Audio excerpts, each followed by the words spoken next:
Now for our next story, we move inland. The United States is a leading food producer with many large farm operations, but smaller farms are also popping up to serve a growing demand for local produce. Some of the people running these farms have no prior experience in farming, including a Maryland man profiled by VOA's Steve Baragona. And as Steve told me, for the first timer, farming presents a pretty steep learning curve. Mark Mills quit his steady job as a pastry chef for the decidedly unsteady life of a farmer.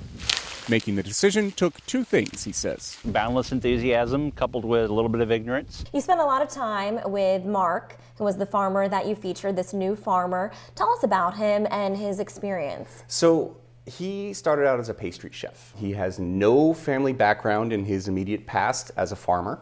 He just decided that he just wanted to do this thing. Mills majored in history in college. All he knows about producing food comes from gardening and 26 years working in restaurants. So why did he do it? Well, it's beautiful. Why wouldn't you want to come to work here? In Montgomery County, they have tech incubators where people who want to start new technology businesses can go and get training, and they can get capital, and they can get mentors.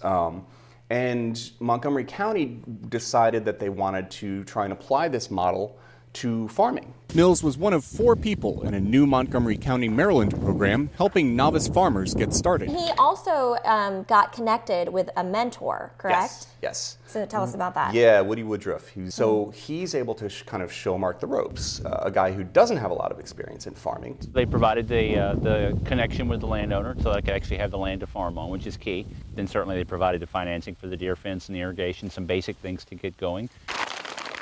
And they connected him with a mentor, farming veteran Woody Woodruff. The big thing to work with him on now is season extension, helping him to do the things that'll allow him to harvest crops deeper into the fall and early winter. There's this whole business aspect. I mean, farming is, as you know, many of our listeners who maybe come from an agricultural background know, it is hard to make a living as a farmer. I won't say that I broke even. Would be nice. Probably put about $5 grand of my own money in, and I'm probably going to walk away with $4.5 grand. What Mark is going for, and what a lot of these farmers are going for, is don't try and make a living selling the plants. Don't try and make a living selling turnips. What you need to do is make things from turnips. It's these value-added products. He's planning to make chocolates out of a lot of his farm products.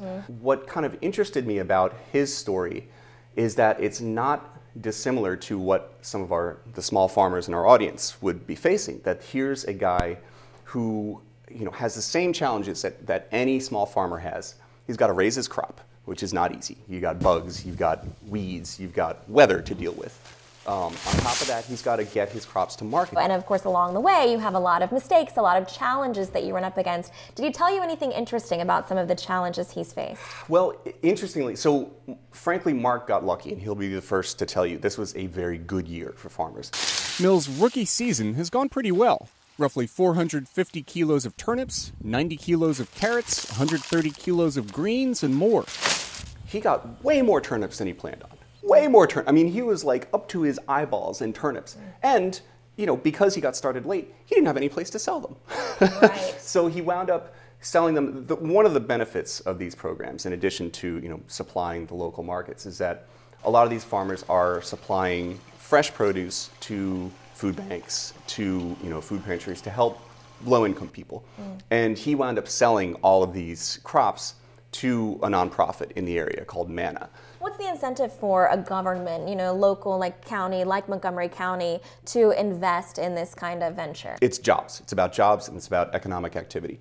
There are a growing number of farmers markets across the country, including Montgomery County.